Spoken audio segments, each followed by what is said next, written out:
আসসালামু আলাইকুম। শেষ সময়ে এসে একে একে যে ধরনের সংবাদ আমাদের সামনে এসে উপস্থিত হচ্ছে, তাতে ডক্টর ইউনূস সরকারের গলাবাজি থেমে যাওয়ার কথা ছিল। কিন্তু আমরা জানি যে কদিনই তিনি প্রধান উপদেষ্টা হিসেবে থাকুন না কেন বা তার সরকার টিকে থাকুক না কেন, গলাবাজি তার থামবে না। ট্রান্সপারেন্সি ইন্টারন্যাশনাল, টিআই, বিশ্বব্যাপী দুর্নীতির যে রিপোর্ট দিয়েছে তাতে লজ্জা থাকলে নোবেল বিজয়ী এই যে আমাদের অধ্যাপক প্রধান উপদেষ্টা ইউনূস সাহেব, তিনি নির্বাচনে আগেই পদত্যাগ করতেন। যেহেতু তার একটি সুনাম রয়েছে বিশ্বজোড়া শান্তির দূত হিসেবে, সেহেতু তার তো পদত্যাগ করারই কথা, অনেকে আশা করতে পারেন। কিন্তু তা বোধহয় কস্মিন কালেও সম্ভব নয় স্বাভাবিক অবস্থাতে।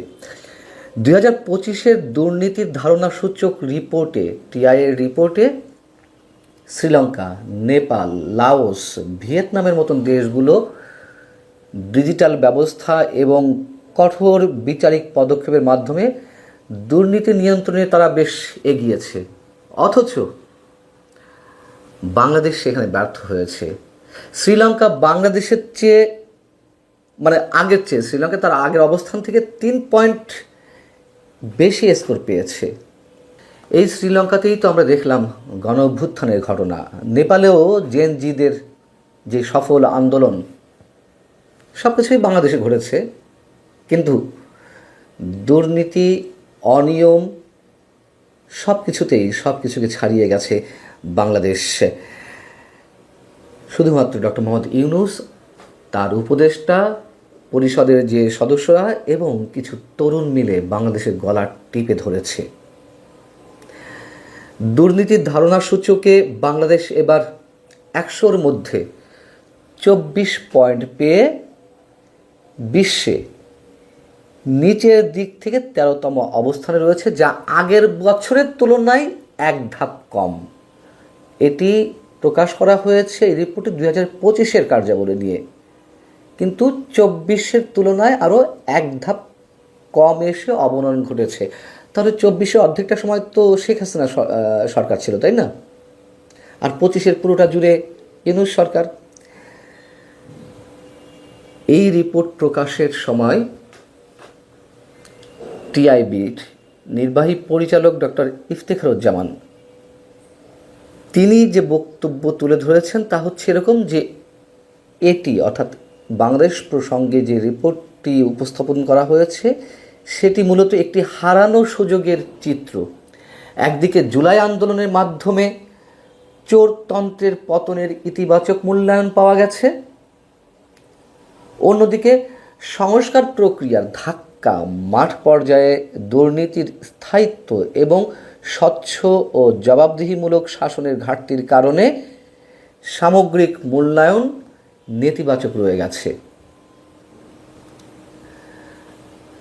ডক্টর ইফতেখারুজ্জামান বা টিআইয়ের যে রিপোর্ট, সেই রিপোর্ট হয়তো ঠিক আছে, স্বচ্ছতার সঙ্গে করা হয়েছে, কিন্তু ডক্টর ইউনূসের প্রতি বা ডক্টর ইউনূস সরকারের প্রতি আমরা দেখলাম যে ডক্টর ইফতেখারুজ্জামান সাহেব কিছুটা বোধহয় লজ্জা পেয়ে একটু সফট মানসিকতা প্রদর্শন করেছেন।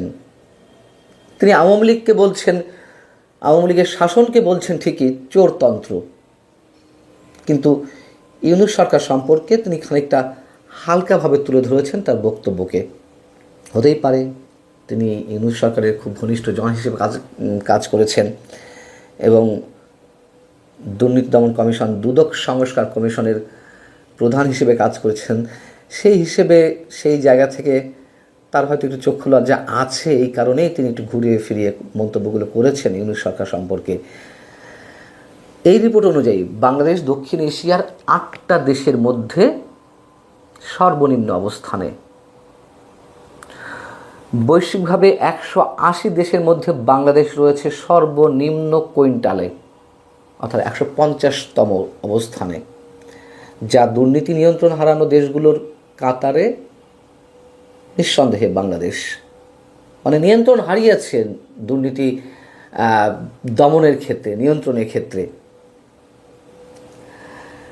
ডক্টর ইফতেখারুজ্জামান আরও যা বলছেন যে অন্তর্বর্তী সরকার রাষ্ট্র সংস্কার ও দুর্নীতি নিয়ন্ত্রণের দৃষ্টান্ত স্থাপনের ঐতিহাসিক সুযোগ পেয়েছিল, কিন্তু রাজনৈতিক ও আমলাতান্ত্রিক প্রতিরোধ, দলবাজি, দখলবাজির ধারাবাহিকতা এবং স্বচ্ছতার ঘাটতির কারণে সেই সুযোগ কাজে লাগানো হয়নি।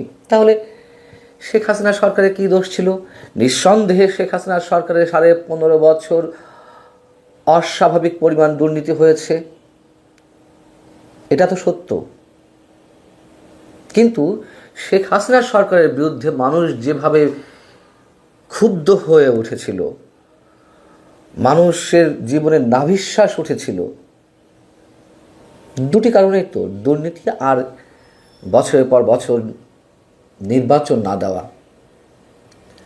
তাহলে শেখ হাসিনা সরকারের দোষ কী ছিল যদি দুর্নীতির ক্ষেত্রে ডক্টর মোহাম্মদ ইউনূস সরকার এই দৃষ্টান্ত স্থাপন করে রেখে যান আমাদের সামনে?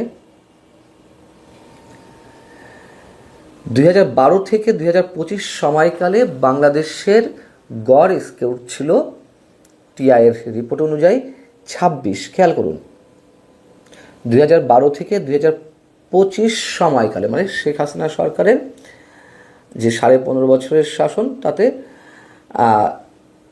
13 বছরই বলা যায়, গড় স্কোর ছিল 26, কিন্তু 2025 সালে তা নেমে এসেছে 24-এ, যা গড়ের চেয়ে 2 পয়েন্ট কম।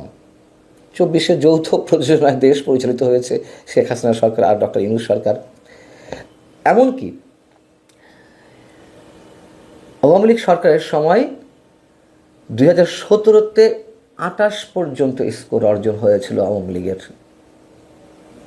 এই 28ও যদি এই 1.5 বছরে বা 2025-এ অর্জন করতে পারতেন ডক্টর ইউনূস সাহেব, তারপরেও একটা মনকে বুঝ দেওয়া যেত। এখন তারা কি বলবে? আমরা চেষ্টা করেছি, আমরা সফল হতে পারিনি, আওয়ামী লীগে রেখে যাওয়া আমলা প্রশাসন ইত্যাদি ইত্যাদি কারণে আমরা পথে পথে বাধার সম্মুখীন হয়েছে, এই তো। এর বাইরে তো আর কিছু বলতে পারবে না, মুখস্থ গদ বাঁধা কথা। দুর্নীতি দমন কমিশনকে কীভাবে ব্যবহার করা হয়েছে আমরা দেখেছি।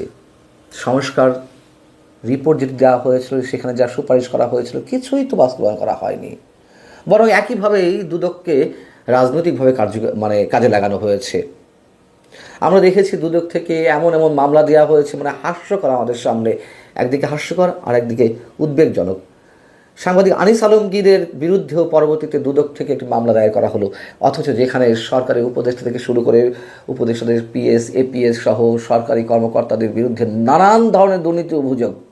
এমনকি শেষ সময় এসে সরকার পুরো সরকারি যন্ত্রের মাধ্যমে যেভাবে একের পর এক মেগা প্রকল্প, একের পর এক বড় বড় অপ্রয়োজনীয় চুক্তি হাতে নেওয়া হচ্ছে, সবাই আমরা জানি যে এর থেকে কমিশন বাণিজ্য সবচেয়ে বড় বিষয়।